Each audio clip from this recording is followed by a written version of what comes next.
The first one I watched was Desperado. Um, my roommate recommended this. He said that he really loved it.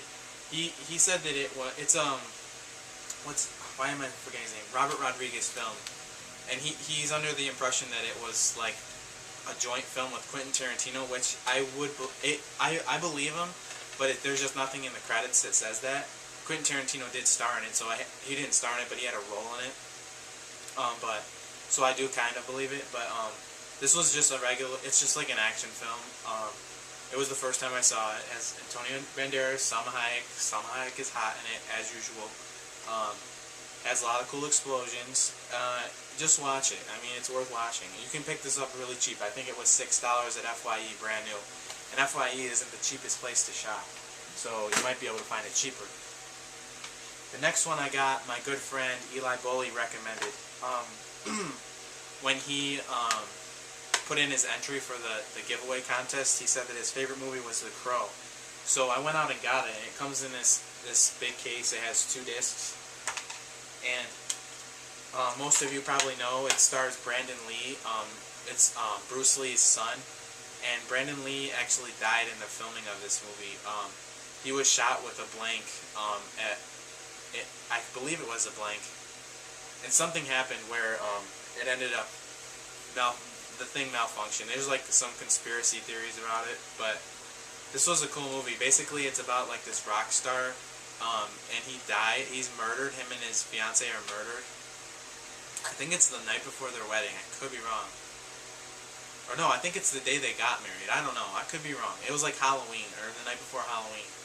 And well, basically, he gets to come back to avenge himself and his fiance, and he has like these powers and stuff, and he's going around killing the bad guys, and it's a pretty decent movie. I liked it.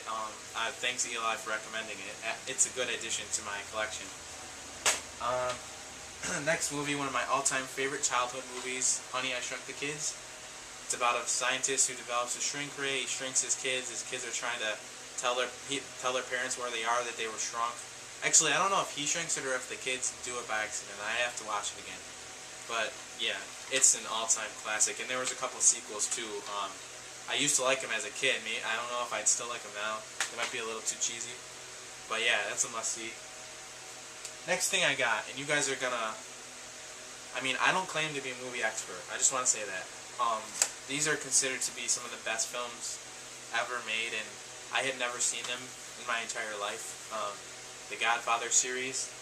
This is on sale right now for $20 at FYE, and I remember seeing this for $100 maybe a year or two ago. So $20 seemed like a good deal to me.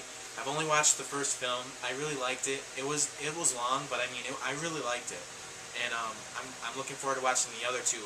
I actually recently saw a video one of my subscriptions made that he ranks The Godfather Part 2 as his 3rd favorite movie. I believe it was his 3rd favorite movie, but I know he definitely ranked it ahead of the first Godfather, so I'm really looking forward to seeing the 2nd part, and you guys can let me know your opinions on that. The next one, The Illusionist, with Edward Norton, Paul Giamatti, and Jessica Biel.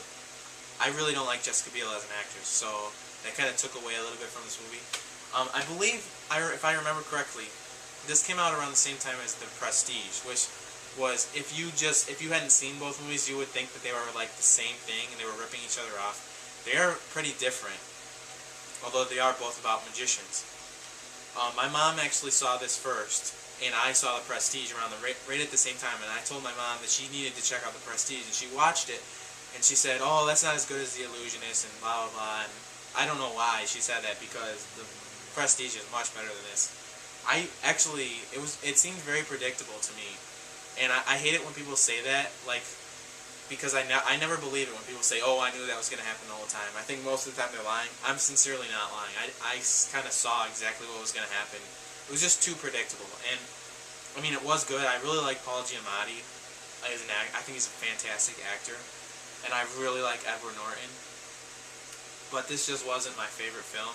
It was worth it to me. I think I spent $4. I bought this used at Blockbuster. Right now they're liquidating their DVD collections, you just buy. I just bought it used, and I put it in a nice new case, and it looks perfect. So I'm glad to have it in my collection. It's decent. I just don't know if I'll be watching it anytime soon. Next one I got, this is another one someone said was their favorite. I had already seen it. It's one of my favorites as well. It's The Professional with Jean Reno. It says Gary Oldman on top, but actually he is in it, but I think one of the more significant characters is Natalie Portman, and I think she's like 12 or 13, maybe younger.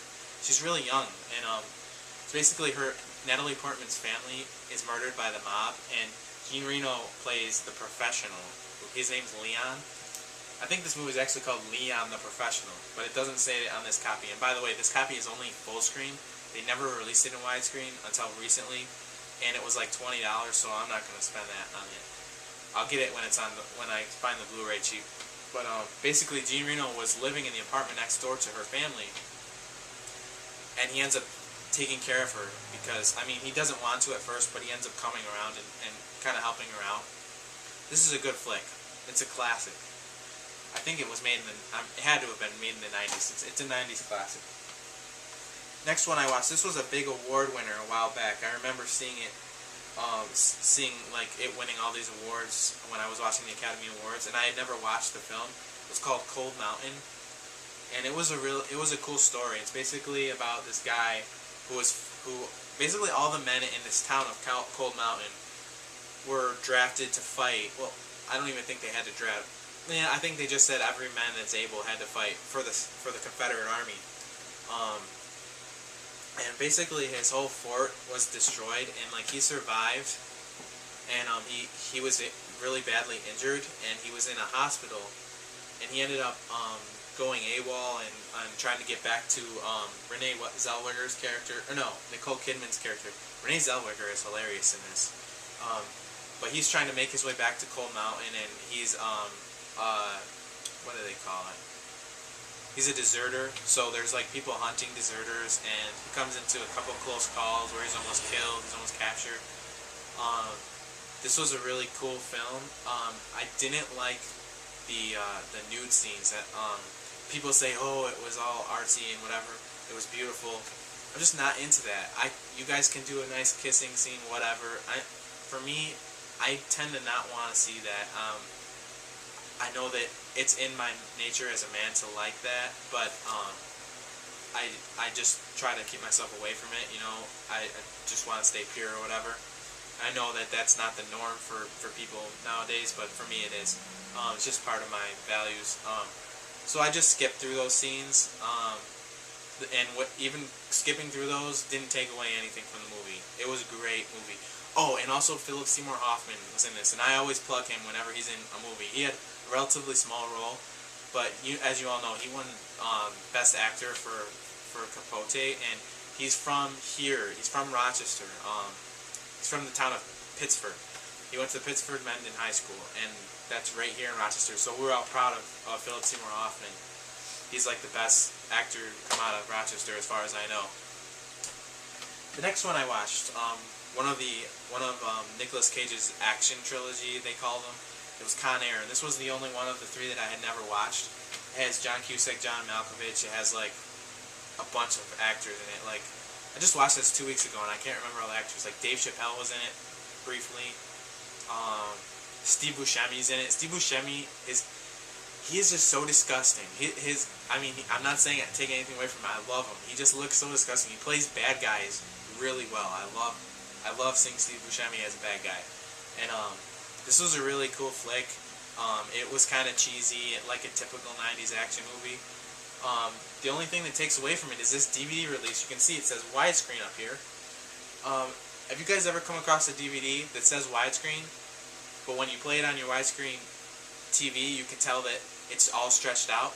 It's in full screen, and they just added black bars to the top and bottom. So if you played it on an old TV, you'd say, oh, this is a widescreen movie. But once you put it on a widescreen TV, it's all stretched out, and it still has the black bars, and it's just stupid. And there's no way. My other TV, I could do a zoom or whatever, and I could watch it, and it would look the right aspect ratio. But there's not. The new TV I have doesn't have that option, so it's just dumb. It pissed me off, and I watched the whole movie all stretched out, and it's just dumb. Luckily, I only paid $3 for this. and it's a good flick still, but it's just, it annoys me.